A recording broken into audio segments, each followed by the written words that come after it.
I'd like to call to order this meeting of the Natural Resource Board, Tuesday, July 18th. If we could, please stand for the Pledge of Allegiance. I pledge allegiance to the flag of the United States of America and to the republic for which it stands, one nation, under God, indivisible, with liberty and justice for all. Thank you. Can I have roll call, please? Miss Mosblick? Here. Miss Billman? Here. Mr. Carrier? He's on Zoom, but we're having some technical difficulties. Give us a moment. He is here. Okay. Miss Callahan? Present. Miss Ware? Present. Mr. Carano? Present. Mr. Stadelman? Present. And Miss Haggerty is not with us. Thank you. Thank you. Thanks for everybody coming. Can we get a motion to approve the minutes from the June 6th meeting? I make a motion that we approve the minutes of the June 6, 2023 meeting. Is there any discussion for that from anybody? No discussion. Can I get a second for the motion to approve the minutes? I second it. And can we get a voice vote of aye for approval? Aye. Aye. Same sign for nay.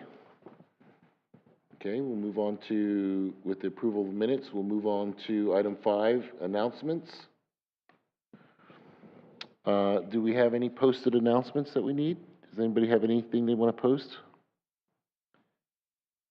Anybody participating online that have anything?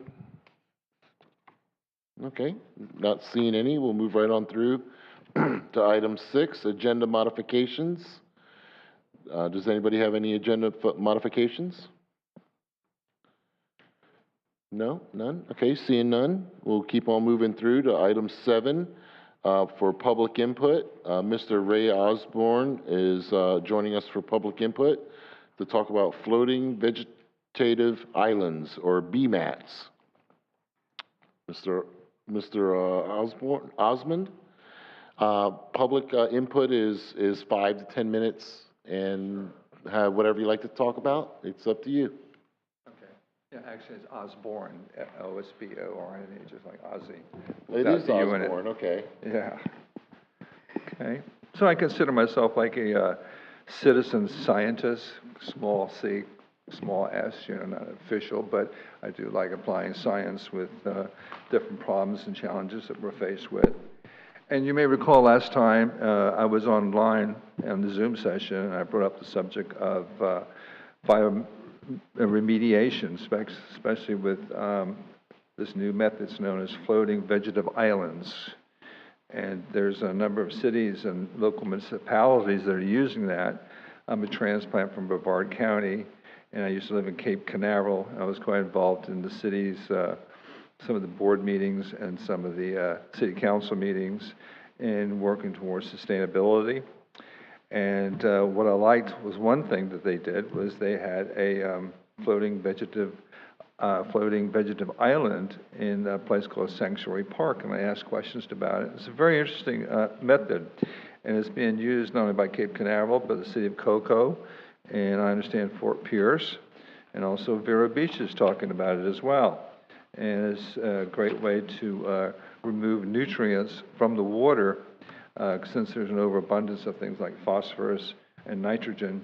And they use these vegetative floating islands, which has the right kind of species of plants, which have very long roots to them. And they extract these nutrients, and it's very beneficial.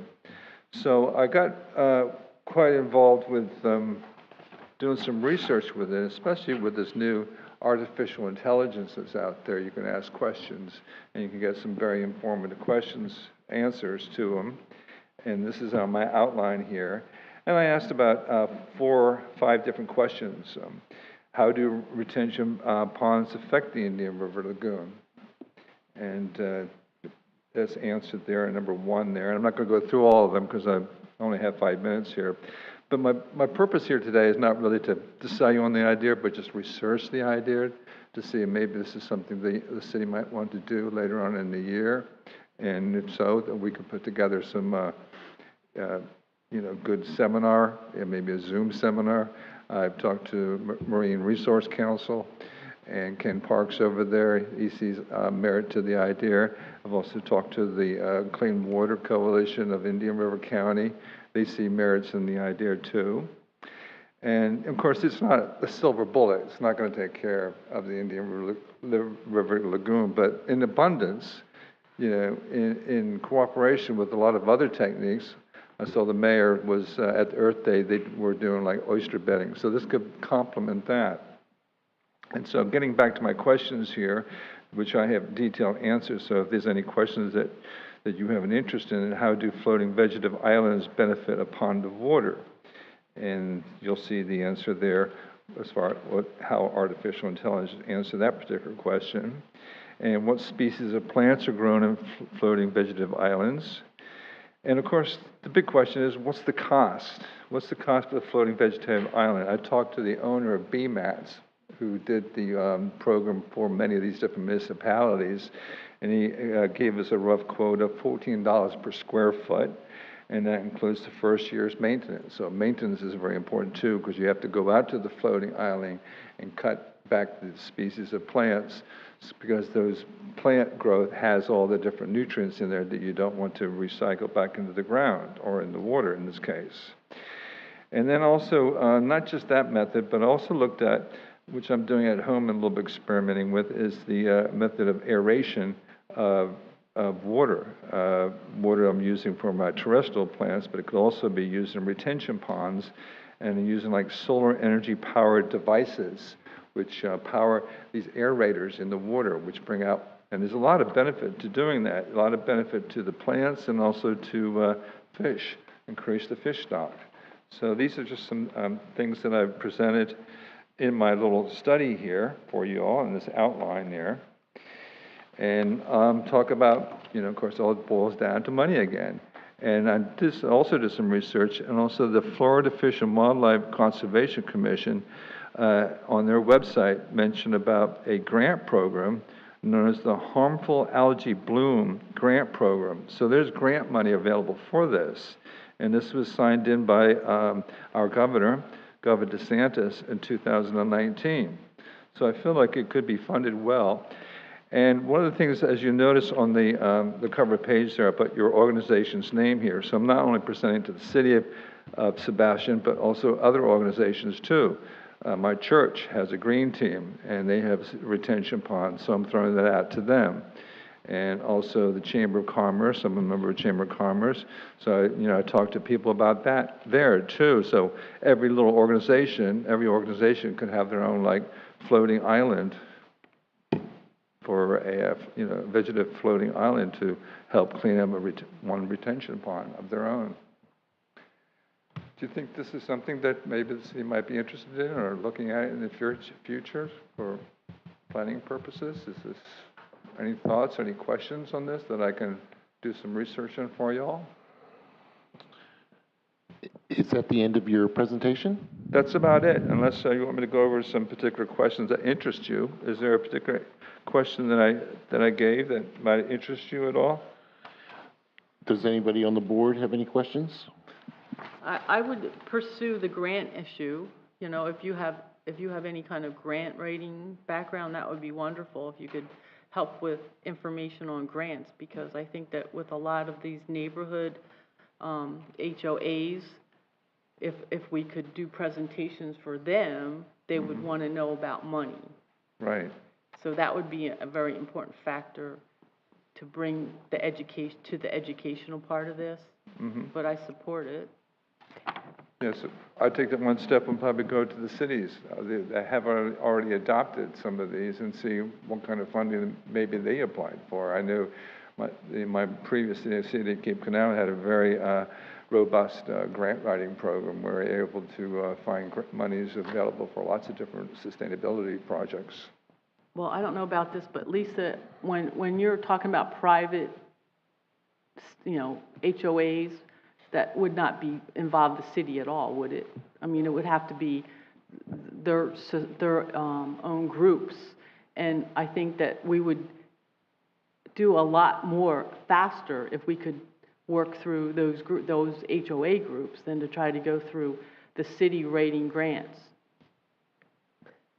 To put, I'm sorry, to put these B maps in private subdivisions, right, we could not require that.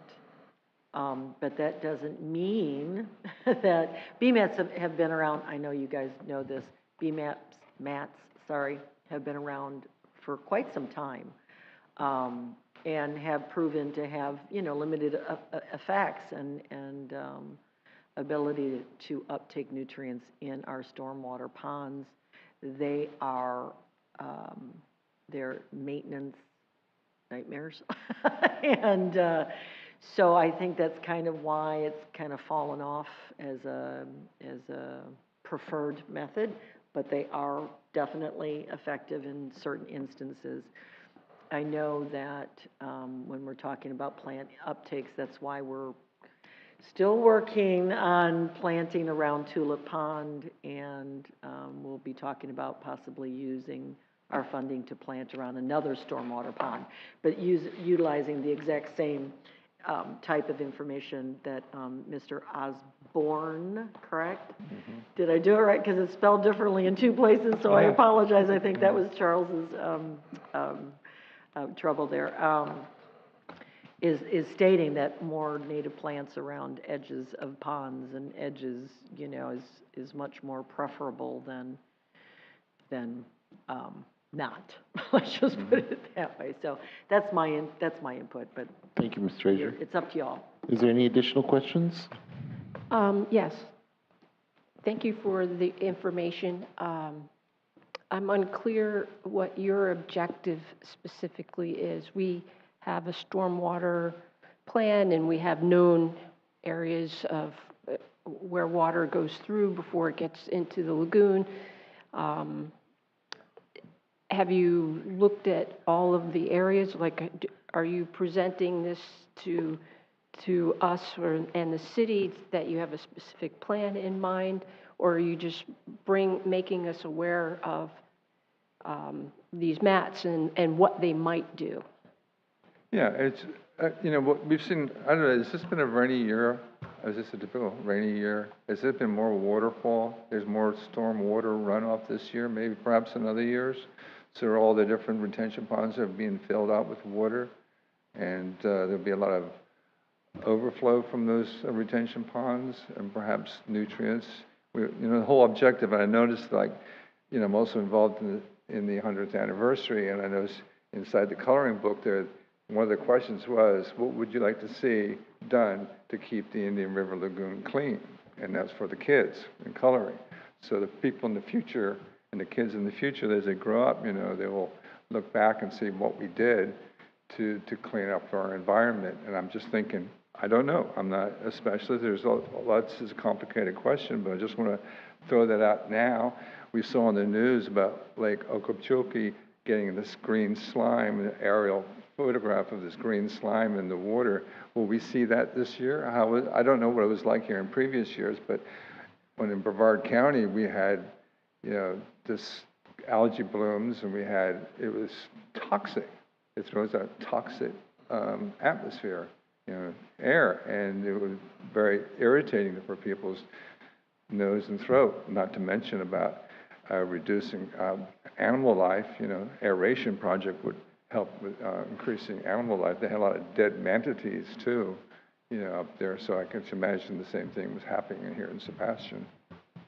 So just as like I say, bioremediation, maybe it's just one method along with others that'll help keep our environment clean water. Are there any additional questions? Anybody online would like to ask any questions? We're experiencing a slight technical difficulty with Zoom right now. It's coming back up here in a moment. Okay, thank you. Okay. We'll keep on moving forward.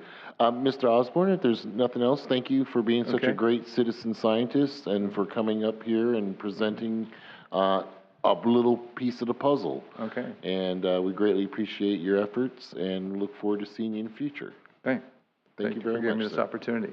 Thank Great. you.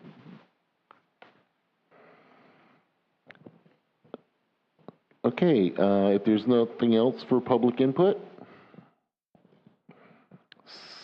seeing none, we'll move on to item 8. We will talk about unfinished business. And we will do item A, Sustainable Sebastian, staff feasibility analysis presentation, and goal prioritization. Take it away, Ms. Gordian. Hi, everyone. All right, so as last time we talked about Sustainable Sebastian, you guys asked for more information, so I did a little bit more digging into the Sustainable Sebastian Action Plan to kind of give you a bit more of what we're aiming towards and why we're aiming towards what we're looking at. So we'll go over that now. All right. First things first is the budget and the time remaining, because that's something, both of these things are very important factors to consider. We do have money left over from Earth Day, about $862, which is, I was just going based off of the template of what Kim had done in the previous years, so this is what ended up being remaining. And then we also happen to have $15,000 budgeted for LID and native plantings. And that is currently in the budget for the rest of this fiscal year. So it is available to us to work on these particular items. And as far as the time remaining, the resolution was passed in October of 2019, and the action plan is aimed towards finishing at September 2024, which means we only have, not including the rest of this month, 14 months left. Additionally, there's really only 1.5 staff, myself as the whole staff, and then Lisa as the 0.5. And so this is kind of what we're working with. This is what we have at our disposal. Now, there are other people who we may be able to pull in, other staff members who may be able to help us out at some point, but as far as staff ability on a consistent basis, this is what we're looking at. Before you go on. So let me make something kind of clear. So we're talking about the 5-year implementation plan, right? And what we want to accomplish before it ends. That doesn't mean our program ends, of course. And that just means we can then look at it again and see what was not effective and what we want to do in the next 5-year working plan, right? And what our hopes is that once you all determine what those, how many goals? 6 goals are for the next 14 months, that then perhaps we can send it up to City Council, let them know, so that the council knows that you all are continuing to work on this and, really are passionate still about it. So I want to be able to do that, and I'm really hopeful that we can try to come to some kind of conclusion tonight. Okay? Thank you. Go ahead. Felicia put this together, and I did a bang-up job. That's all I got to say. Thank you. All right, so our next slide is just our initiatives, that make up the Sustainable Sebastian plan. So you guys are all familiar with this, so we'll just go ahead and go forward, but we're going in reverse this time. So we're starting with the lowest end. So we're going to start with goal 18, which is to review the city map and current county master plans for transportation, MPO, greenways plan regarding sidewalks, trails, and bike lanes. So this is correlated with goal 16, which has to do with LID and the green infrastructure best management practices. You guys would be involved with conducting the AARP walk audit and would help to modify the audit criteria as we need to. Of course, you would help be involved in the process for acquiring any stakeholder insights, possibly, maybe in the form of workshops or surveys or whatever that might entail. Well, of course, we would discuss it at that point when we get to that. And then also, as one of your major responsibilities, which you'll see this one come up on several of the other slides, is provide management recommendations or provide recommendations, because that is one of your responsibilities as a board. And so it kind of goes hand in hand with most of Sustainable Sebastian's projects. Before you move on, let me. Playing catch up. Okay. I see what you're doing. So again, I wanted to, I know I keep jumping in, but only to give clarification. So this is our view of these goals, And why we're promoting them, because we have a lot of actions that are already the activities are already in progress, let's put it that way. And so we'd like to make sure it all gets done. Again, we have limited time, limited staff, and some of these things have already been budgeted for. So that's why you see the slides that you see, and that's why we're making the recommendations we're recommending. We're going to be looking for someone to champion each of these 6, okay, 1, 2, 3, 4, good, there's 6 of you. And hopefully, you know, you'll each want to champion these as in help us move them forward. If the board has an issue or a problem and does not want to move forward with, let's say, goal 18, and would prefer to move on with something else, then that's the other thing we'd like to know, because then, you know, because we can only do so much. So again, these are like the 3 major things we'd like to get out of this evening. I'm sorry to keep interrupting No, you, that's but I think I've good. clarified. I think yes? so. I think that was Okay. an important point to preface before we get too Well, far. as we're thinking about it and moving forward, I want to make sure that we're all on the same page. Absolutely. All right, thank you. All right. And then also, we have to consider the impact, which you'll see on each of the slides, and we'll be conducting an inventory of the city's pathways, bikes, sidewalks, or bike pathways, sidewalks, which, you know, then we would have the opportunity to then improve those pathways once we understand where the hiccups are, where the, areas of least need are versus the areas of the highest need, and then thereby making safer conditions for our residents and having better, like, human corridors.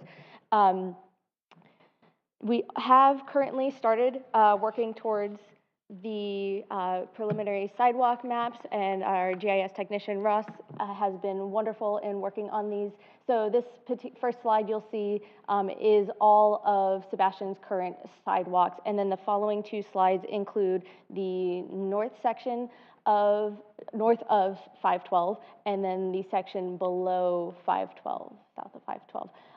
And you'll see in this particular map, he has a zoomed in version of this one section of Sebastian that is just a little bit harder to see if not zoomed in. And so Ross has been going out and taking inventory of the composition of what the sidewalks are made out of, and their locations, and we have most of that data input into our maps, if not all of it. All right. Let's move on to goal 16, assist in the creation of toolkits for GIBMPs and planning LID. So the remaining tasks on this have to do with ordinance review, which overlaps with goal 9, which happens to also be ordinance review just for the tree protection and landscaping ordinances. So the processes, which we'll discuss when we get to that, would be relatively similar. And currently in progress is the Green Infrastructure Plan and the Tulip Pond Project. The Green Infrastructure Plan I have been working towards by creating cut sheets for that, which you'll see on the next slide, and essentially is like an inventory, as I've said, of the sidewalks. We're doing an inventory of all our unused green spaces in town. We have quite a few that don't have a designated purpose, but the lot is still natural, and we're taking an inventory of what's currently on those lots, vegetation-wise, species, and if there's wetlands, if there's not, any important details that would help us guide management recommendations going forward. Mainly for green infrastructure plan, you're looking to see what the connections are. I think I've talked about this before. We had the LID workshop last year, if we all recall. And with green infrastructure, you want to see what is existing as far as and what's connected.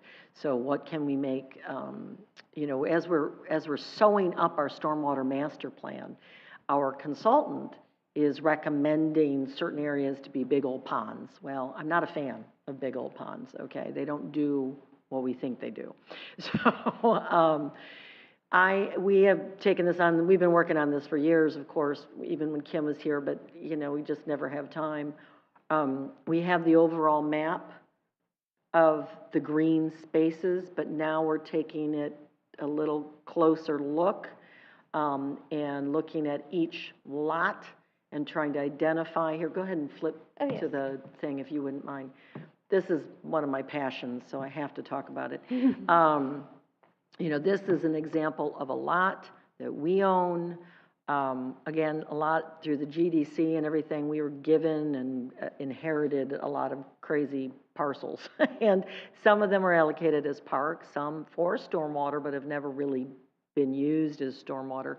So we're looking to see which ones are connected, what kind of habitat, are we seeing any type of predation, any type of, viable animals still living on these properties. A lot of them have been overgrown with exotics. Maybe they would be good, stormwater ponds or portions of them. So that's this project. But in addition to this, it's also including like the big FPL power line easement along power line, period, right? And all of those connections, because they become incredible biological DNA transfer areas for different species. And so, we need to recognize where they are, where our canals are, and what can we do in the future to improve this whole connectivity. Because if we make our town a little squishier, that's what I like saying, a little squishier, then this reduces the flooding that is coming, okay, because of climate change. So that's our goal. That's what this is about. We'll be looking for a champion besides me. Has no time. I don't know if you wanted to go back. Go ahead. I'm sorry. I'm interrupting you, but I told you I probably would. Yeah, we agreed to do this together, so it's all good.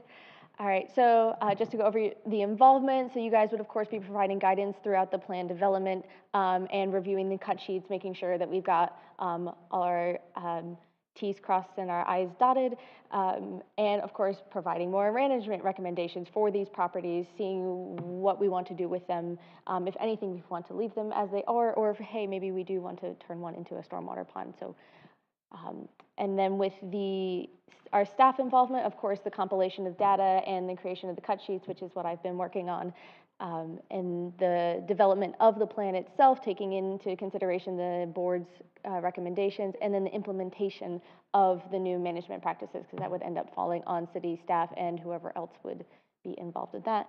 And of course, the impact, we believe that this is high impact. Having improved management practices would benefit everything that Lisa talked about. It would benefit our stormwater conveyance system, and it would result in improved corridors for transfer of species. All right. For Goal 13, increase opportunity for resource conservation and maximize recycling availability within city operations. This one overlaps heavily with Goal 2, which involves environmentally friendly products at City Hall and city events. In practice, this one would involve auditing City Hall and our new compound, and for our current practices, see what we're doing there, how those things can be improved, what things that we really want to change, and then implement and new and possibly alternative practices. So, getting rid of excess use of paper or whatever this might involve. And then, of course, we would want to have some sort of routine, reoccurring audit, because, maybe we fall off the wagon a little bit. Maybe something comes up where, the costs of whatever, maybe new things we're utilizing, new tools that we have in our toolkit might change. So we would want to adjust as we go. All right.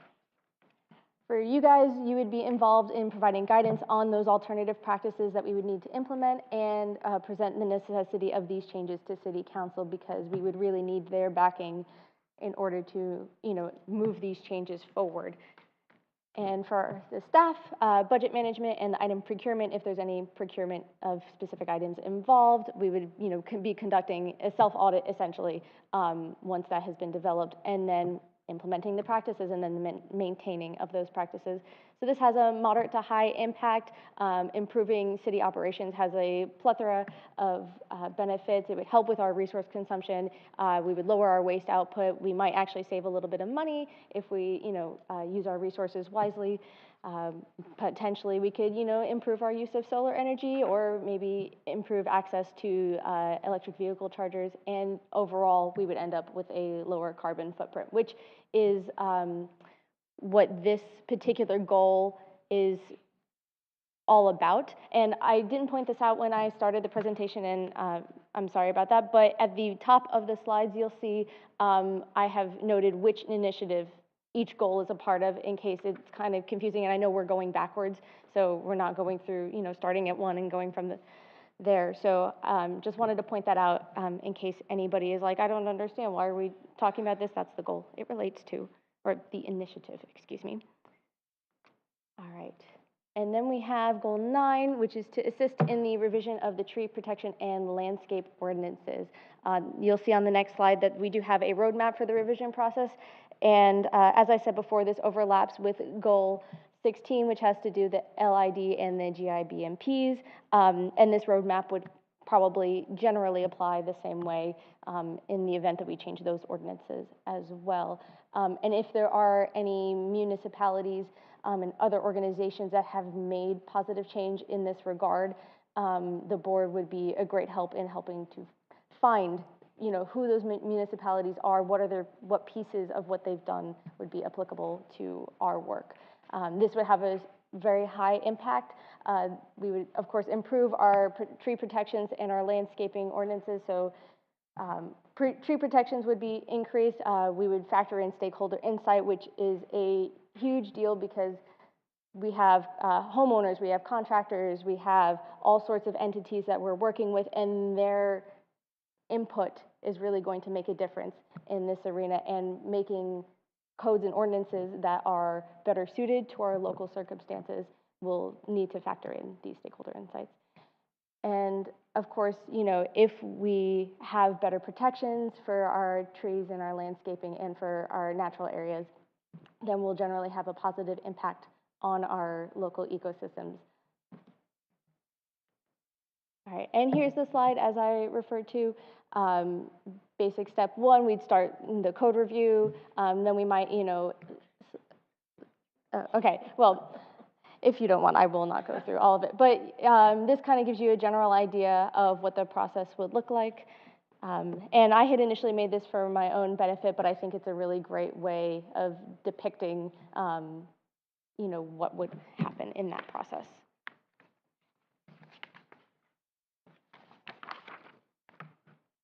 All right, so on to goals 5 and 6. So we combined these, and this primarily has to do with native landscaping on city property, and which can be combined with goal 16, the LID and GIBMPs, and also goal 17 with educational signage, because if we're doing new native plantings, we might want to talk to people about it and show it to them. So that would be a great way to incorporate this goal as well. The Tulip Pond project is currently underway, and that is a goal that happens to encompass both the native plantings and some LID concepts. Currently, money is budgeted for this purpose, so we have it at our disposal, and whatever we want to do, moving forward, it's ready for us. In practice, we'd ID eligible parks, and, you guys would help us prioritize where we need to implement, where the areas of highest need are. We would develop these planting practices and make sure that we work with our Parks and Rec staff and Public Works staff in order to make sure that these areas are properly cared for. We would, of course, create any signage that we need and acquire the plants. We'd have some planting days, and you guys would help with recruiting those volunteers and help lead the volunteer efforts. And of course, we would need to monitor the park, make sure that the plants are actually surviving, and if there's anything we need to do, then we can, adjust as we go. Sorry to interrupt, I just have a quick question. For the money that's currently budgeted for this project, is it something that we'll lose the money if we don't use it by a certain date? Are you talking about, not the Tulip Pond? Well, So actually, I'll reverse that. Okay. Tulip Pond is being paid for with a grant from Indian River Lagoon NEP. Because, again, like everyone, you know, there's been difficulty in getting FPL out there to hook things up. What you call it, help me, the fountain. Oh, yes, the fountain. That's still on back order. Of course, just this week, Felicia and our city engineer and IFAS, correct? Yes. Went out and tried to get that moving. But to answer your question, I mean, let's go ahead and get the plantings in. We don't need the aerator in order to put the plants in, right? So that was one of the things. We've already asked for several extensions from Indian River Lagoon. We're hoping that they'll continue to support this. I mean, it's not like they don't support it, but they have to move on also. So some of that allocated $15,000 I put in the budget for you all to use this year may be utilized for that should we lose the grant, right? Because that's already in motion. But the whole idea behind the $15,000 was to do a project, and I thought it was going to be tied to a bigger project that didn't happen. So my apologies for that. But we still have it out there. If we allocate a project, right, and we show movement towards that project, we could possibly have this money continue forward into the next year's budget. That's my long-winded response to your quick question. So, yes, we can get it pushed on, but they'll want to know what are we doing with this money? And I don't want it to be my idea, right? It's your idea, so, and it's for your use. So that's out there. That's what we need to do. That's why we need to identify it. Okay, did that help? Okay, thank you. I have another question, though. So the 15,000 is used for these goals in particular, or we can use them for any of the goals? Well, I had indicated that it was going to be for an LID Project. native landscaping project. Okay. Okay, because again, my concept was we were going to do an infrastructure improvement project, and I thought that we could utilize these dollars to make it more nature-based, if you will, storm water and ecosystem instead of the gray infrastructure that we put in. So we would have more of a nature-based storm water treatment. So that's what it's for. So it doesn't necessarily have to be this particular goal. We do have the green infrastructure. We do have other things that maybe we could tie it into, but that's what it was set for. And I think the Tulip Pond project, if I remember the plans, it had lots of room to improve the vegetative plantings that were proposed, right? The plantings that were going to go in, they were nice, but they were a little sparse. Yes, and it's always a maintenance issue, excuse me. And so if I recall correctly, I haven't looked in, geez, probably a year now, we were going to plant around the edge to, again, capture the runoff in order, you know, it gets stopped and uptake by the shoreline vegetation is so very important, and we keep forgetting that. And we keep sodding up to the edge of all of these stormwater retention ponds and sodding retention ponds. So we were going to plant around it. I know that Felicia came back to report that a lot of the pond had already had really beneficial vegetation in it already. Of course, we're not going to remove it, but the whole plan is, if you've ever done this type of work, sod is aggressive. We all know this. You're smiling, Ruth. So in order to stop sod from advancing into these ponds, it's great to plant our huge, thick clump grasses. Stop me when I step out of my lane there, Ruth. But, so that's why we want the cord grass or something similar to be on the edges, because it actually does stop that grass from advancing. Because the clump grass, you can't get through it. Have you ever tried to walk through those things? And then we can have beneficial vegetation waterward of that. And that's the whole plan. But I believe the plan also included doing some more habitat clumping of trees and vegetation around it. If you're thinking that's sparse, I don't know. I'd have to revisit it, but okay. Or we use it Well, somewhere else.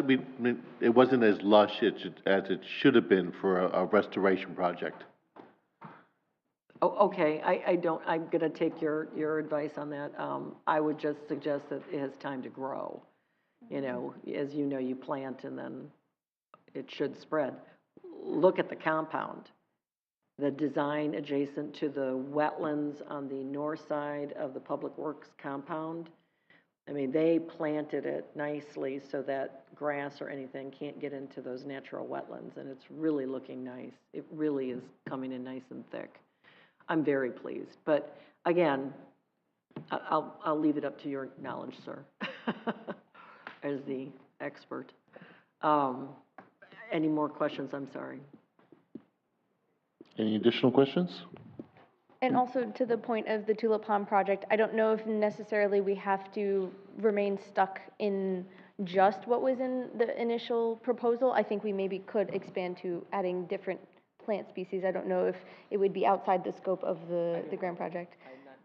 But yeah, so, you know, there potentially is wiggle room for what else we might be adding besides just the few species you may have seen in the plan, and also drawing in on paper, of course, you know, the planting plan, which actually is on the next slide, doesn't exactly give you the best picture of how exactly the planting plan is going to go in practice. This doesn't really have the kind of dimension to it that you'd want to see with, you know, with what we actually would intend to put into place. At any rate, that is just a good sampling for you of what the initial planting plan looked like. Now, if you look towards the top of the sheet, you'll see that that is Tulip Drive, and that whole northwest side of the Tulip Pond now is full of the native rushes, which is wonderful. The kind of areas that are marked as on the south sides as having the native rushes, those are still there, but they haven't quite spread out as much as the north side has for some reason. Right.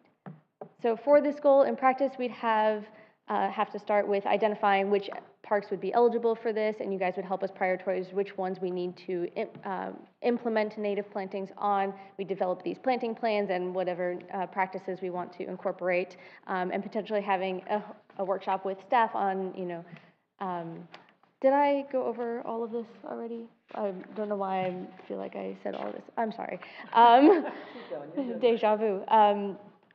So we, you know, potentially have a workshop with our staff about caring for the native plants and anything going forward that they need to know. We might develop required signage and acquiring the plants for the chosen parks. So as I had said before, the educational signage, as said in Goal 17, could be tied into this, and maybe there might be additional money we want to allocate towards specifically the signage, maybe if we want to have little signs for the specific types of plants, or we want to have maybe those museum-style signs that have more information about, hey, why did we do this project?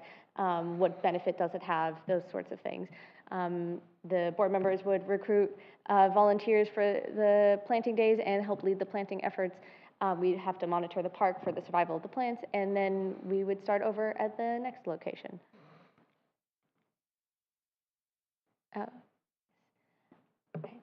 Sharda?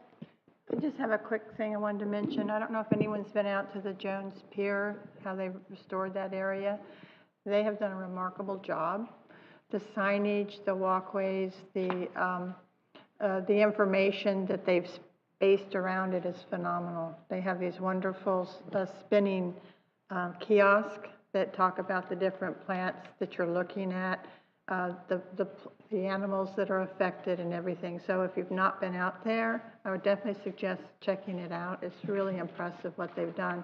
And of course, they have planted so much stuff out there. It's crazy wonderful. So, It might serve as a good inspiration for some of our future projects. All right, so any additional involvement besides what we've already talked about? Of course, you provide more recommendation for any required signage. Staff would be working on budget management, item procurement, sign design and creation, and then the routine maintenance of the gardens. This we would feel has a really high impact.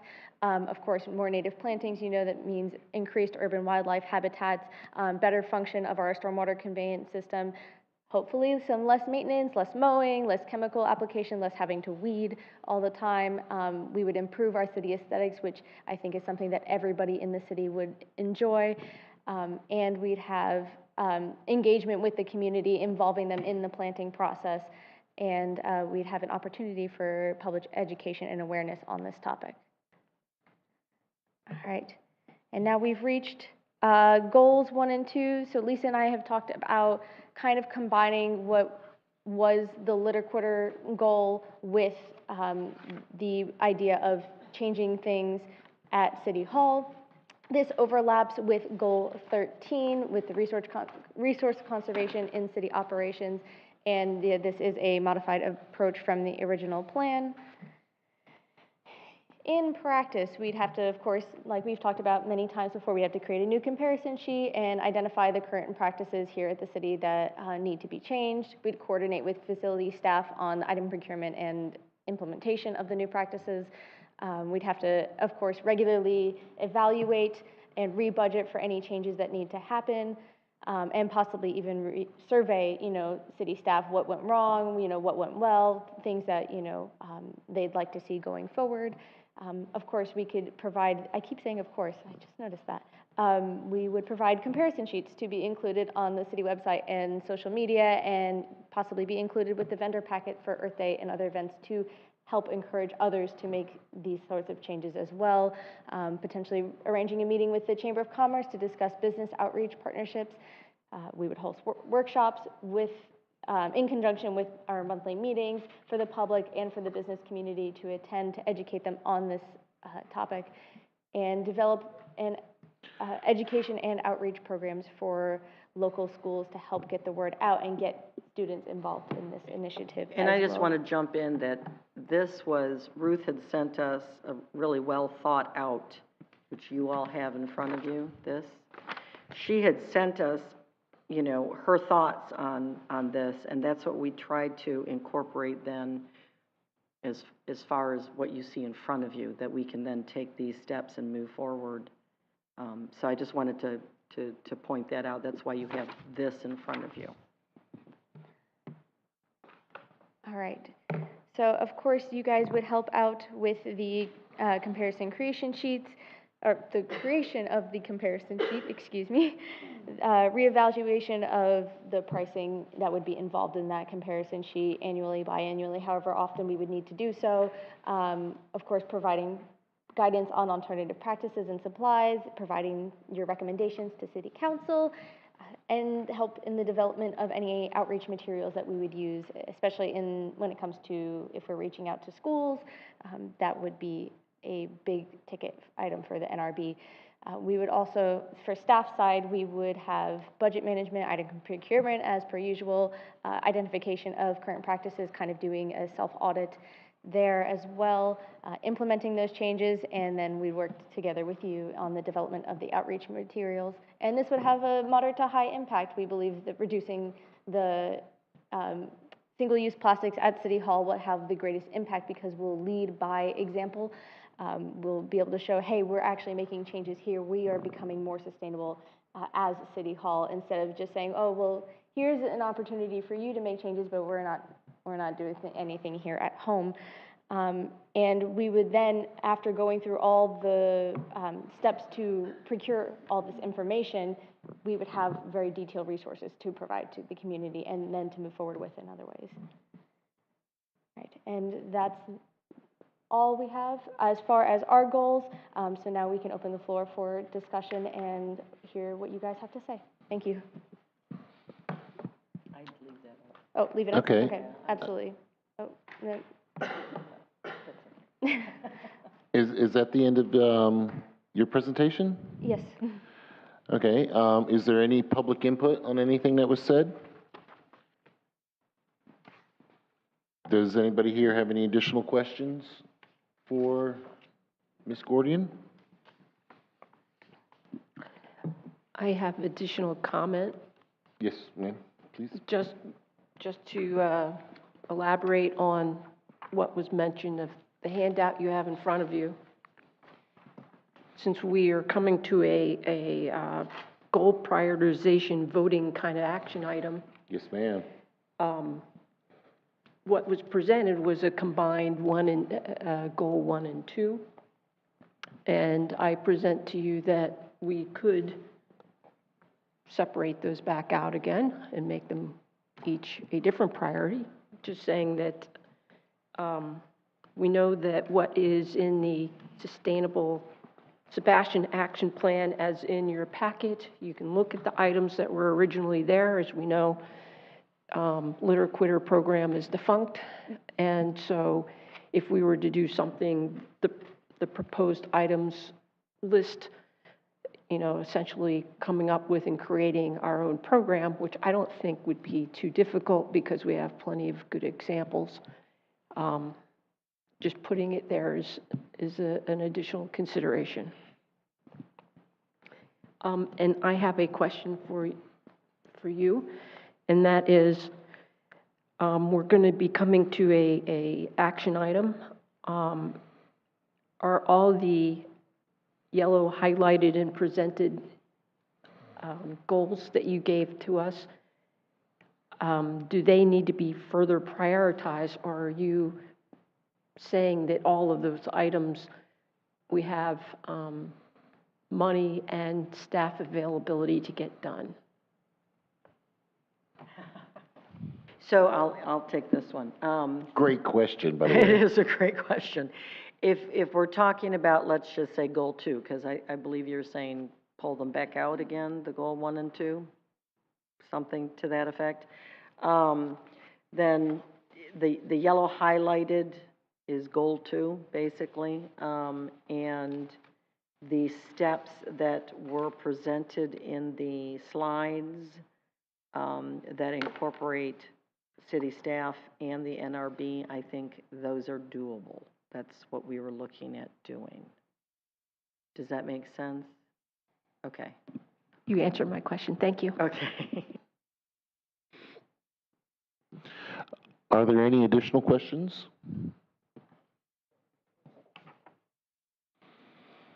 All right, seeing none, this is an actionable item. We need to set the goal prioritization. And how do we make that an actionable item? Because, well, let me say something right here. I've been thinking about this for a month now. And what I'm really used to is when I have a resolution, because I've worked for other government agencies in my day, I usually come back to them and tell them, how am I doing with each one of these things? And if I can't do this thing, why can't I do this? So instead of looking at this from what we like as goals, could we look at this as, this is our marching orders, basically, and in task 2, create a comparison sheet of commonly used restaurant products? Would the answer be better is, why isn't that done yet? And what's holding that up?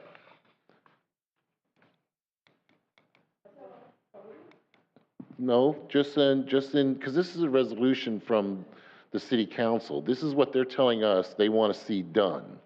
So instead of asking us where we're at with our goals, why am I not going down line by line and saying, why isn't this being done? Why isn't this being done? And why isn't this done yet? Because we're going into 4 years now. This isn't something that we're taking apart, putting back together. This was set up in a certain way so that Initiative 1, support the overall reduction in use of single-use plastics. So we know why that's not going to pass now, because basically that program doesn't exist. So we can actually integrate what Ruth had put in, and we can go on to number 2, support landscaping practices. Now, instead of asking what we would like to see done, why can't I ask, why isn't the recruit board members or estimate the amount of cost? Why isn't that being done instead of asking us what we want done? And why hasn't it been done up to this point? Not saying that we can't go forward with the actionable item and find out what we want for goals, but I want to look at it from a different point of view of this is what's supposed to have been done. This is what we're doing. And instead of you asking us what we want done, I want to ask why isn't incorporate info about all products and costs in the event vendor packets done? That's the question I would like to ask from the city council's point of view. We're here to push the agenda, not to talk about it, what we want goals. I want to know why this isn't being done. If we can't do it, is it a matter of that we've asked too much, or is it unaccomplishable, or what? Even though we're going to pick what we want for goals tonight, because that's on the actionable item, but I would like to look at it from a different point of view. Am I coming through clear enough on that? So instead of you asking us what we want done, I want to ask you, why isn't it done? That's the question I want to know.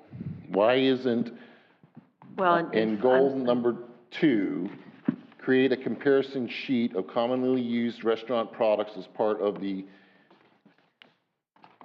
info packet? That's in goal 2, outside of the initiative 1.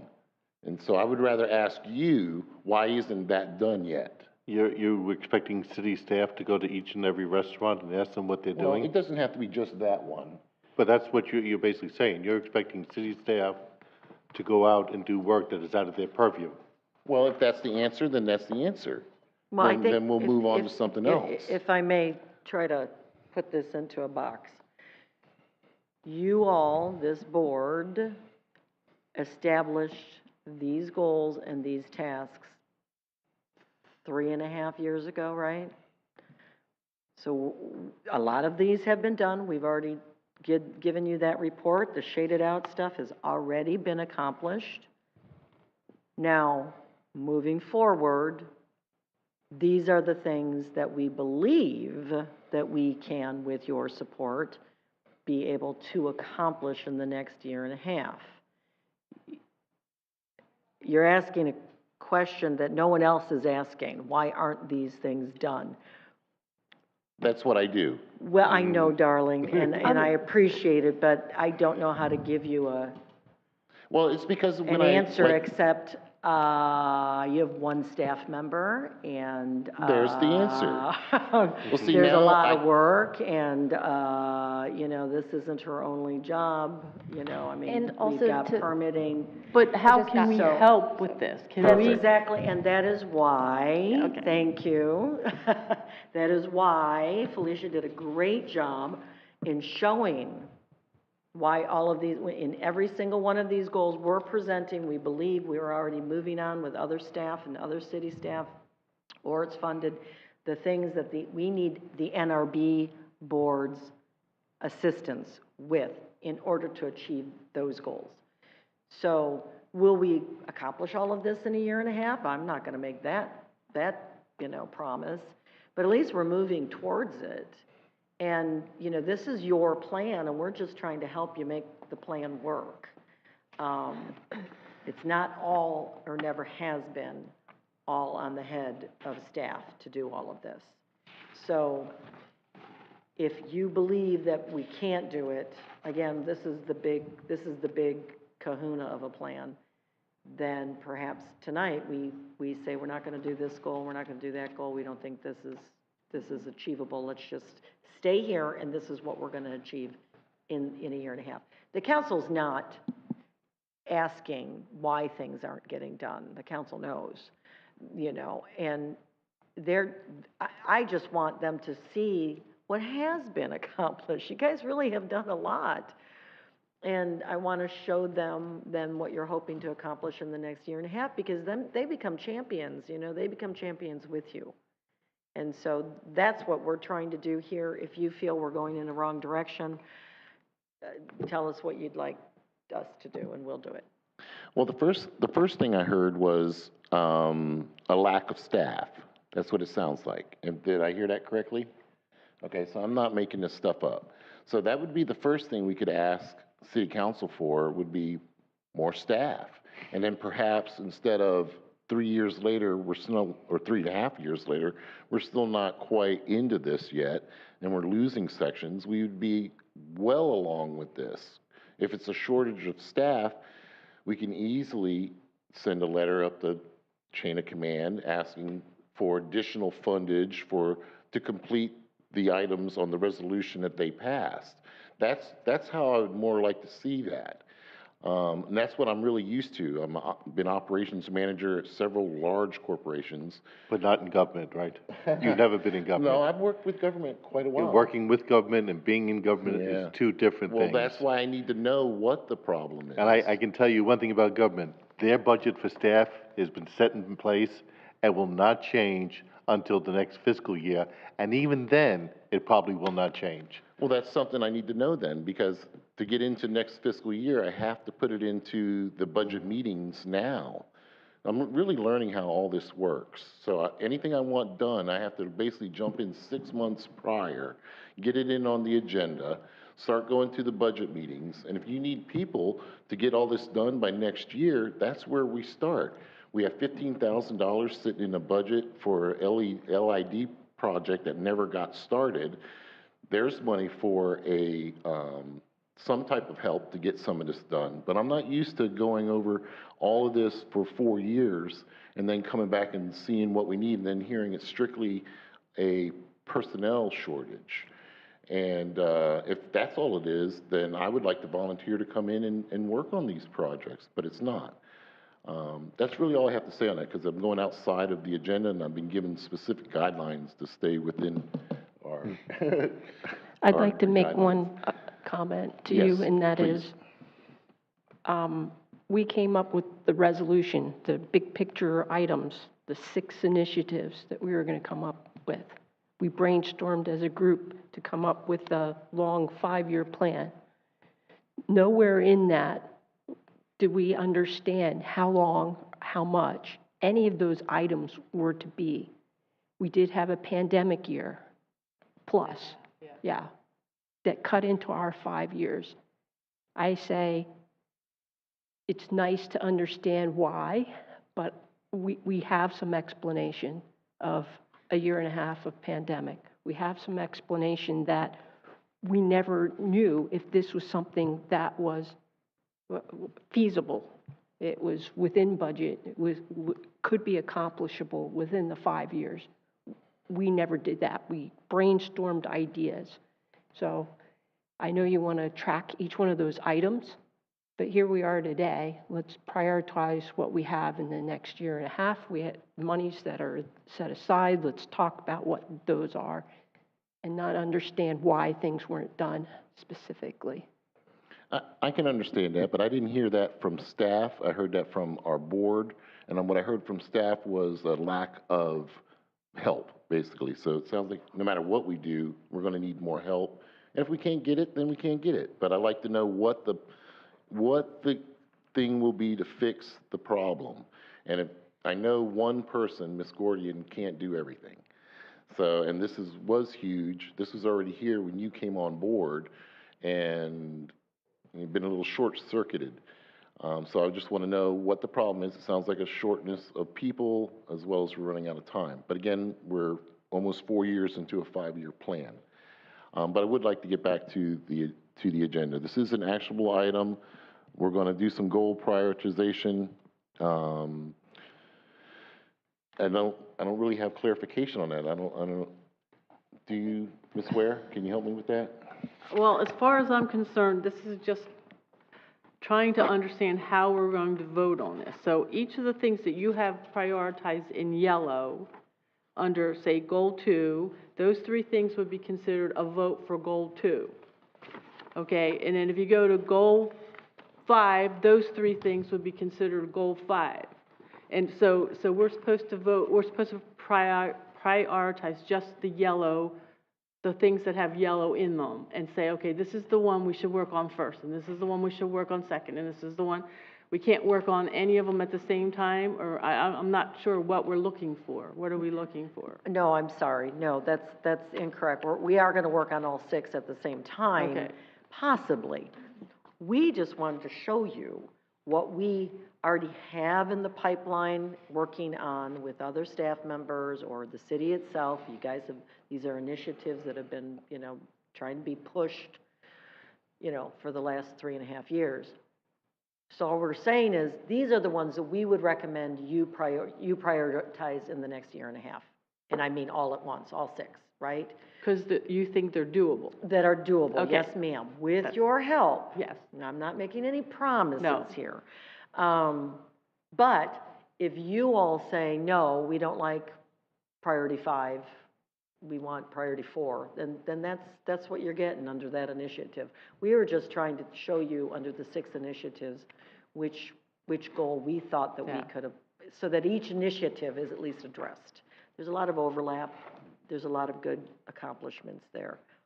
So what I would like, I think Felicia would like also, is just some direction. That's all we're asking for. So if you all are in agreement with what the 6 priorities, if you will, that we have outlined for you, that we're recommending, right? Then great, let's say yes, and then we'll keep moving forward with those. If you all want to take one out and put a different one in, let us know. And we are looking for champions for each of those goal priorities, if you will. Does that make more sense? Yes? So our action item is essentially, someone is going to make a motion to accept goal this, and this as priorities for staff and NRB to work on over the next 14 months. Yes, ma'am, and you can just say, for ease, you can just say, I recommend, the goals as presented this evening.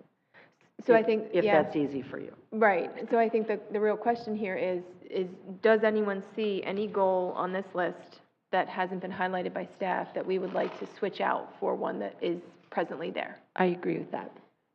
And so I think my main concern, I am hearing all of this and having been on the board since I don't know when, it's really exciting to see that these are things that are happening within our city, and they haven't been.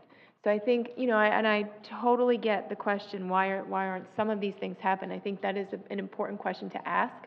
I don't know if it's the right one for tonight because of the discussion we're meant to be having, but I think it's also really important to take a step back and see what has been done, given the challenges that we've faced. And I think when we go to revamp this in 2024, there are a lot of things that we can remove from this because it's been done. And I think that's a really great accomplishment, and that's something to be, spoken for as well. So, I get both sides, and I'm not trying to. Oh, no, I'm just pushing. Yeah, I know, Now yeah. you're feeling pushed. Yeah, stop pushing. So I think the question for us is, does anyone have a goal that they would like to substitute in for the ones that have been presented for the staff? I just have a question, not a substitution. I just want to know where we should sit as far as the comprehensive plan is. What's being worked on now that we're not participating in? For the comprehensive plan Yeah. itself, so that was completed. That was completed. In June And 21. then they were working on planning and zoning. That was completed. You mean updating the land development codes? Yes. Well, That's you just want to embarrass me tonight, right? Well, no, because this is where we can help if we know this. We don't know, all of us know all this. Correct. Well, and then, so the land development code was supposed to be updated to be compatible with the comp plan. It's not completely incompatible, but there are items that we needed to put in there. We've worked very hard for the first year, and then, well, sorry, I don't have staff, and I have too much going on. We all do. So it has kind of slowed down. That is why we are looking for getting this kicked off as far as the tree protection and the land development code, to make those things compatible, and that's where you all can help us. Did that answer? Yes. I'm sorry. That's, no, but Was that's I where I whining a little? Well, you know, now no, Charles because, has me you know, if you whining. read I'm in all these sorry. other things, which I can't read too well because they're not highlighted, but, I understand what you've picked, you think is doable, and I agree with that. I think that I support it. I support the goals. Okay, well, let's do this. I'd like to make a motion to accept the goals as presented by staff on the Sustainable Sebastian 5-year implementation plan under the initiatives 1 through 6 as highlighted, as presented. You have somebody who wants to speak first. Now that there's been a motion, can I, No, Can I speak to yeah, let me, discussion? get input on that. okay, yeah, I think my only real concern is, and I think this is the reason we delayed I don't think there's anything that I necessarily want to substitute, but I do think there may need to be some clarifying conversation on goals 1 and 2. Because Ruth brought up her kind of list here, the staff presented it as we can combine these two. And so perhaps we want to see if there's clarification we can provide in terms of what our priorities are and how we would work through them. This was the sticking point last meeting, yes? Right, that's Yeah. correct, that's where we're at. So I don't know Robert's rules well enough. If we have a motion on the floor? Well, do I can take back that motion. No? No, have the, discussion? the Robert's rules would be, you made a motion, if somebody seconds it, then you can go on to discussion. I mean, that's typically what you do. Now, it doesn't mean that you're going to move forward necessarily with that motion. During discussion, you often see the council or planning zone change their motion, modify their motion, as long as you get a first and a second on that. Or you go forward with the vote and it fails, and then you can move on to a different vote. But it's always appropriate to make a motion, do a second, and then discussion. Okay, I'll second Okay. Charles' motion. Okay. And then we'll use your discussion points to make the changes. How would you like to see that changed? I think that, I think it would be helpful to have everyone speak to this, so if we can open up it for discussion before we vote on the motion. Yes. I admire the efforts of the staff to combine goals 1 and 2. I think my concern is that it's a lot, and so combining it might make it less effective in the long run.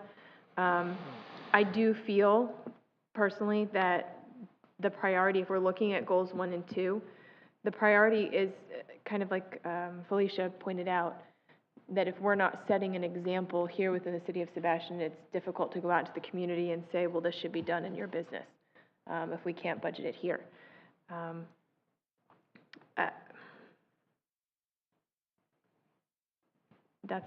That's what I want to say for now. I'd be interested in hearing what others have to say about it before I go too much further, but. Oh, I agree with you. If we can't clean up our own house, we shouldn't be going to local businesses and telling them what they're doing wrong. I think we should clean up ours first and concentrate on goal number 2, and maybe put goal number 1 aside to a later date. But I think also that we can still work on some of those things in 1 that we're going to be using in 2 anyway. So there is a combination there that will affect goal 1, even though it's not highlighted. I think that, we're going to be doing these comparison things, charts, and that's going to be useful for educational purposes, and there are other parts of this that I think really are combining it. So it's not going away. And I think what we learn from concentrating on what you've put together, we can bring to the community better. We can do the workshops with the community once we can, do a dog and pony show basically for them. So it might not be in a year and a half, it might be in 2 years, but these are the steps you got to do to get there. So I think we're in good shape that way. Did you answer your question about the combination of 1 and 2 like that? Did that answer it satisfactory for you? Yeah, I mean, I think what has been said, and particularly in Donna's comments, that it's kind of where my mind frame is too, that if we're working on task 2, then parts of task 1 get done concurrently, essentially. It breaks my heart to leave task 1 behind, and not, I don't know, I don't know. And maybe my question can go to Felicia and Lisa, is in saying that you were combining goal 1 and 2, was that an easy way of saying that we have 6 priorities and goal 1 and 2 can be done concurrently, or do you really truly feel like they should be lumped together? In our discussions, and stop me if you're getting a different message from me, Felicia, but in our discussions, it was, goal, or task 2, goal 2, whatever, is more concentrating about what's happening here in City Hall, and again, making that statement that we are taking it seriously. And of course, goal 1 is concentrating, unfortunately, on organizations that are no longer doing this, right? But then in combining them, and maybe where we're losing you is we didn't highlight in goal 1 some of the things that are combined, which I just circled in noting this, like number 1, arranging with Chamber of Commerce to do an outreach, the outreach with schools. I think those things can absolutely be accomplished. However, we got to start in number 2 first in doing that comparison chart. Finding, and Kim had started that a while back, but of course, technology has changed. There's more and more out there. Look at what we did for Earth Day, for the cups there, making that stand. Good for us. So we need to be able to see what we can do here at City Hall, and then I would love to have these outreach. I know the chamber would help us, and then sending things, do things at the schools. So, and then engage at the chamber, you're engaging the restaurants and the different businesses. So I think that's what we are not throwing one out the door. We're not throwing the bathwater out with the baby, or whatever the saying is. A terrible saying. Terrible saying. We're just saying that and again, Ruth was very instrumental in helping us see how we might be able to combine these things, and I hope she's agreeing to be the champion. I didn't say that out loud. Okay.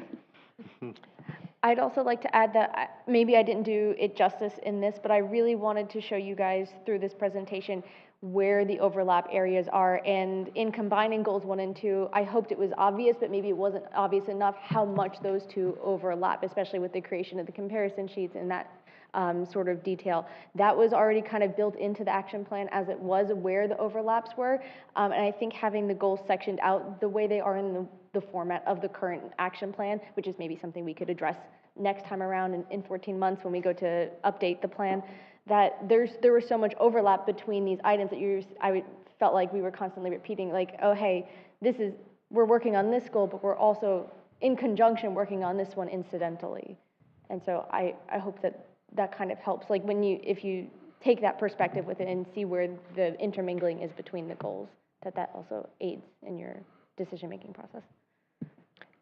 I think that the thing that in doing the combination, we would make a great achievement on the education awareness part of what we were trying to achieve originally in goal 1.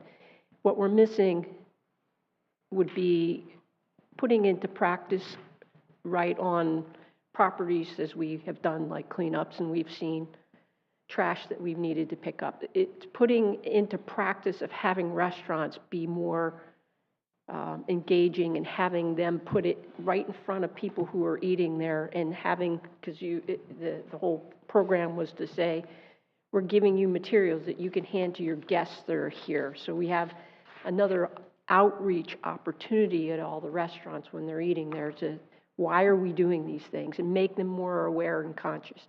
But in the combination, we are still educating, and we're still doing it at city events, and what we don't have going for us as a time and money thing. You know, we only have so much time, so much money, and it would take a little bit of time and money to put together and actually do the handouts and go through the restaurants, and not that I don't mind doing that, I don't, but the follow-up, the tracking, those things would need to be constructed and/or funds consumed in doing that. So there is a sort of a compromise. Great input from everybody. Does anybody else on the board have any additional questions or input on this? Okay, we have a motion, we have a second. Is there any changes to what we are looking at before we take a voice vote? So what we're basically voting on is prioritizing the areas in yellow on the Sustainable Sebastian plan that you'd given us, and just making that our priority, just to be sure. And also, we would be choosing champions for each of the major goals. Okay, we can choose the champions after we take our vote? Okay. Motion on the table with a aye vote for approval. Can we get a roll call? Ms. Mosby? Aye. Ms. Billman? Aye. Mr. Carrier? Oh, he's not on Zoom anymore. Ms. Callahan? Aye. Ms. Ware? Aye. Mr. Carano? Aye. Mr. Stadelman? Aye. And Ms. Haggerty? She's not here. Okay, the motion carries. Okay, excellent. Okay, we'll keep on moving through to... Charles, I'm so sorry Yes, to go interrupt. ahead. Can I just ask a quick question? Go right ahead, Is ma'am. it possible for us to essentially,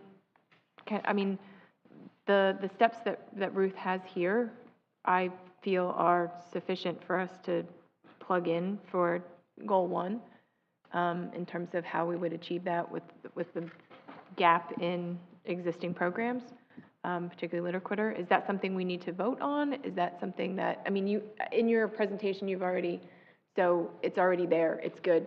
Okay, I just wanted to make sure, because I do feel like this is, it's good to go. Okay, all right, cool, thank you. Is that question answered? You okay? So, yeah. Okay, excellent, thank you. And that was great input from everybody, and really fantastic push this evening. May I ask one other question for? Go right ahead, Ms. Callahan. So will we be able to, for our next meeting, have, so to speak, the spreadsheet updated in some way to reflect that these are the items we're working on? And the second question for you, since I saw you nod, I will take that as a yes. Are we able to have as an agenda item on future meetings to discuss progress on each of these things that we're doing, so we don't have Charles asking? No. No, So that we can track progress, and I'm assuming that naming the champions, that they can take a lead in helping to provide status updates on that, and we say any threats, meaning, things that are you're not getting to because you don't have the budget, you don't have the time, you don't have, something. What are we successful in, what are we not successful in? You're absolutely on target. That is what we had discussed. I'm sorry it wasn't elaborated. The champion then will work. And again, these steps that were outlined, of course, can be modified in order to see what we can achieve. But I guess the thought was that the champion will stay in touch with Felicia, working through things, seeing where staff and NRB can interact. And then at the meeting, you can do an update. Okay, this is what we've accomplished this week. This is kind of our thoughts on that. Somebody may have observed something and give you feedback. So absolutely. I think it could be a standing agenda item if you'd like. Yes, I saw a thumbs up, so yes. We'll make it a standing agenda item if you have an update. If you don't have an update, obviously, that's whatever. But we'll just have a standing update, or agenda item, okay? Thank you. Thank you so much, because we do need support to make these go through, as you all know. Before we move on, is there any additional questions? Just to make sure everybody's okay. And again, thanks for all the input. What's that? I'm sorry, I didn't hear you. Do we need to name our champions tonight on these items? Is Yes, this ma'am. part of the next thing? And by the way, thank you so much for starting with 18 or 16 or doing it. Thank you. Yes. And thank you again, Ms. Gordian, for doing such a great job. I know you're still starting out, your first year here, but it's been outstanding. And even though I'm pushing, it's sometimes I'll pull too, and sometimes I'll just work. But that's what we do. Okay, let's go ahead and pick our champions. We can start down there at the end with Ms. Billman. Is there something on here you would particularly like to champion? I just need a little more clarification. Are we talking about champions on initiatives or specific goals? So if we go by, say, the presentation that we gave you tonight, there ended up being 6 goals overall, if you're considering that there are some that are combined together. So we have goal 18, goal 16, goal 13, goal 9, goals 5 and 6 combined, and goals 1 and 2 combined. Okay, I'm ready. So I would like to be a champion for goal number 9.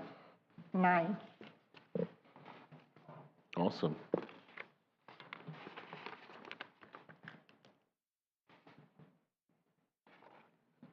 Dr. Mosblick?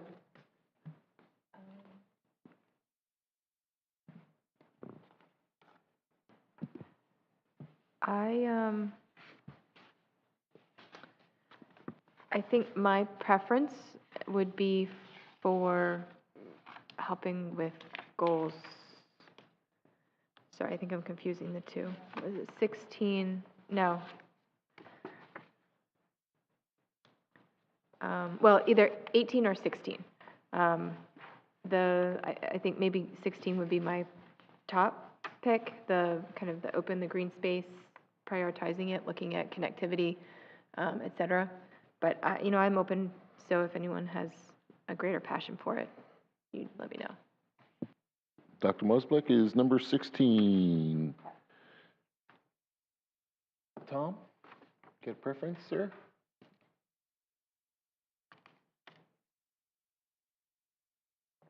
Let's see, goal 9. Tom, oh wait, Ms. Billman's number 9. Can they do it together? Oh. We do have Dr. Carrier missing, and he's no, well, I mean, I don't know what his preference would be, but as a regular member, I don't know if. Is Dr. Carrier on Zoom yet? But then we have Mr. Bradley and we have Ms. Haggerty too, as alternate, so I don't know. Here's the thought. I mean, we don't have to necessarily decide the champion tonight. Good. You can mull it over. I'm all for that. Okay. Mull it over. And since there's 6, 7, Sarah is an alternate, who else are we missing?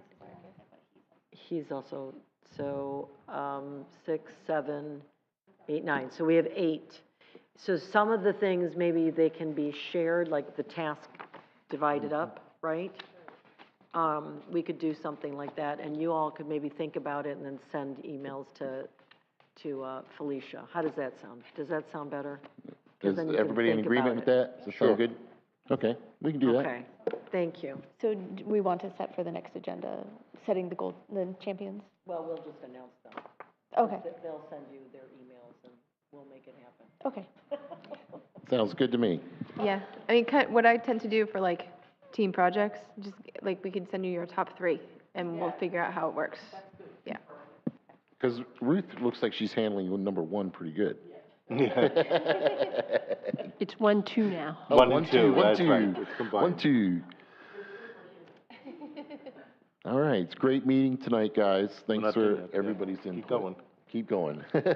Move on Keep to going. 9. Okay, let's move on to number 9. We're done with unfinished business.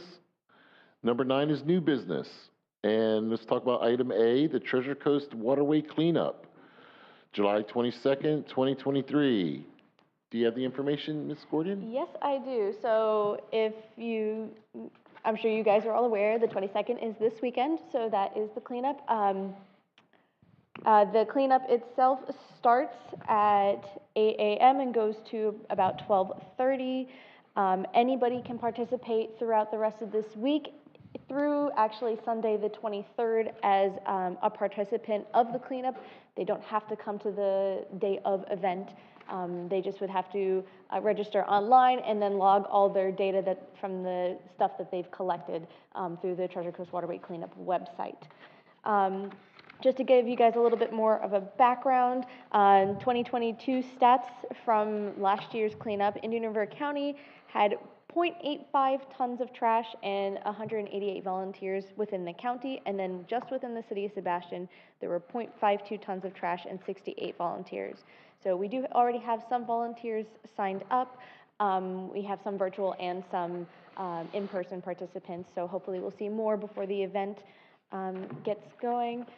Let's see, and like I said, you can register online, pick up trash either anywhere you want or at the Main Street Boat Ramp with us on Saturday. I currently have Nikki and Ruth registered. You guys are both planning to attend the event, correct? All right. Is anybody else from the board going to be able to attend that day? Yeah, I'll be there. I plan on attending. All right. Somebody's got to load up the dumpster. Right. A half a ton. That's a half a ton of paper and plastic, by the way. That's not like a half a ton of lumber or steel. It's a half a ton of paper and plastic that we dig up out of the river. Excuse me? And that big metal thing you picked up last time? What a weight. That was a I think train that- wheel. Whatever it was, it wasn't light. And there are over 20 sites for the event this year, which is fantastic. There's even a dive cleanup, which is happening, which is a wonderful thing. And so if anybody who might be listening is interested in the dive cleanup, or if you know anybody who would be interested, please direct them to the Treasure Coast Waterway website.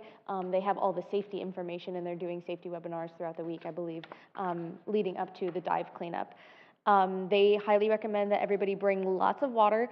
We will have a cooler with water and ice for the event, and they also recommend bringing those cooling towels, the ones you can kind of leave on your neck as kind of a safety precaution because it has been hot outside. So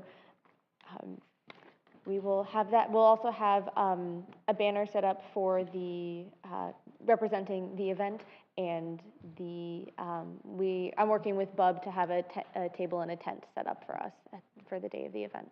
And so I'm planning to be there just before the beginning of the event to make sure I can register in any volunteers, and I'll go over all the information with the board members who will be there.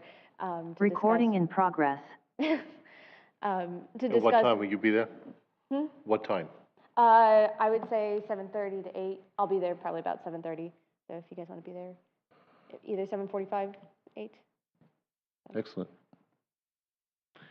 Any other questions about the Treasure Coast Waterway Cleanup taking place this Saturday from 8 a.m. to 12:30 for the Natural Resource Board is at the Main Street Boat Ramp. Looks like we'll be starting at 8 with somebody there about 1/4 till. And bring water for sure. Any other questions about that? Okay, not seeing none. We'll go to item B, the International Coastal Cleanup, which is on September 16th, 2023. All right, so this is the next potential cleanup coming up. Like Charles just said, it's September 16th. That will begin, I believe, at 9 a.m. It'll go till about 1, sorry, my sheet says 1 a.m., but I think they mean 1 p.m. I don't think they want that long of an event. But it's being hosted by Coastal Connections and CURB this year, and they have, they're looking into, what their locations are. This is still kind of preliminary. They haven't set anything in stone just yet. But we were actually contacted by Erin Bergman from the Indian River Lagoon Council, and she was looking into, you know, what we were planning to do for the city, and Lisa had suggested that we work with her on hosting a site for the event. So she will be registering as a park champion for the event. If there's any information that you guys need from me about the event, I'll of course update you as we go on, but if you have any questions, just let me know and I'll, you know, do what I can to answer that for you. Felicia, just to back up for a moment, are they going to have like a canopy or something at the boat ramp for people to be under out of the sun? We would have to set up, I think, the canopy or the tent for ourselves. That's why I'm coordinating with Bub on getting a tent for us for this Saturday. So I'm assuming the same principle would be the case for the September event as well. Okay, because I just, if it's as hot as it has been, it would be nice to have somewhere where not only staff, but also the volunteers can just kind of get out of the sun. Right. And there, yeah, unfortunately, the Main Street Boat Ramp and just, you know, where they typically set up the event, I know you guys have done it in the past, doesn't have any shading. So, yeah, the tent will be necessary. Although there is that area over to the south side that has the trees. Does that area have, like, is it a lot of canopy, though? It's on the right side of where the restroom is. There is a really nice area over there that does have shade. Oh, you're talking about across from the old... Yeah, across from Harbor Lights. Anyway, just mention that. I don't know operational-wise if that works or not, but it is public property, so... Yeah, I believe where it was set up, where you guys had it set up last year, it was like right next to the boat ramps. That way anybody coming in, if they were out boating with trash, they would have the ability to just drop off their, if they had the physical form with all the information on it, that they just drop that with us so we could log it. And then also the dumpster was right there, so then we would be able to weigh everything before they tossed it into the dumpster right away. So if we were further off over under the trees, I don't know if it would be as practical, but yeah, we'll make it work. All right, is there any additional input? Okay, not seeing any. Thanks for everybody's participation in those. And we'll move on to item C, NRB member term updates. This is something I had called in and requested for the vote on the new chair and vice chair, mostly out of, I believe in continuity of service. And I believe that the people who are sitting in the chair have the responsibility to assure that continuity. And with the new, everybody's terms are updating and such, I wanted to make sure that you guys were comfortable with your chairperson. And not that I don't want to do it, but I would like to see everybody participate. And if we need a new chair, I will be glad to serve with that person as well. And let's go ahead and get through this. Do we have any motions for new chair? Charles, sorry, if you don't mind, I'd just like to give everybody a quick update on the vacancies as well, before we move on to deciding who the chair is going to be. Okay. You guys will see you have a list of all the term expiration dates, and that we had 4 of you this time around that your terms expired at the beginning of July. We've had some renewals, and unfortunately Marcus has chosen that he will not be continuing with the board. So we do have a vacancy for an alternate at the time being. So that's where we are right now. The next expirations aren't until 2024, and I think we only have one next July. So that is pretty much all I had to say on that front. Do we have a requirement for having a vote on a chairman on an annual basis? Is that a part of what's required on committees? Do you happen to know? It all really depends on your enabling act, if you will, the ordinance that establishes you. It would say in there how often you have to choose a chair. Your board does not have a requirement. Okay. I only requested this out of continuity of service, because I've been doing this now going on 4.5 years. And it's strictly out of continuity of service to Sebastian. I understood differently from a person who's no longer here, from Kim, in the past, so that's why I asked. Oh, great, thank you. Appreciate it. Well, since some of us have not been reappointed yet, I don't think we can make a decision tonight.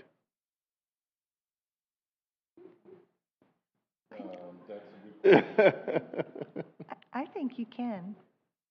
I think you can, actually. Only you three have reapplied. I don't have any other applicants, so I feel like you're going to be reappointed at the next council meeting. So I think you can keep going. Well, this one has to do with the whole next year, so I Right. thought we might want to wait A whole nother year. until it's official. Well, is there a motion for a chair? I nominate Charles Stadelman. I second that. I third it. I accept that nomination, by the way.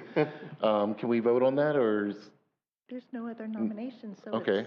it's What's the point? Okay, thank you very much. I accept that responsibility. We need to do a selection of the vice chair. I have a question. Is the vice chair required for a committee? It's a good thing to have in case Charles can't make it, so that you have somebody who's going to step up to run the meeting. But not a requirement? Just a I highly believe that suggested. if you're looking for just this specific committee, I think what Jeanette is trying to say is that in your enabling acts, it's not going to say that. But in the city charter, it talks about committees and what do I want to say, boards. That was the other word I was looking for. And they always state that you should have a chair and a vice chair for the very specific reason that Jeanette's saying. You know, Charles isn't here that evening. It's great to have somebody already in line and practiced doing it, so. I'd like to nominate Tom Coreno as for vice chair. I hope we got your last name right. That's good enough. I'll second that. Agree? Okay, any other motions for vice? Not seeing any, we have our new vice. Okay, thank you for everybody for coming tonight. It was a great meeting, and greatly appreciate Ms. Gordian and Ms. Frazier's work. Thank you, Jeanette, for coming tonight and getting us through all that.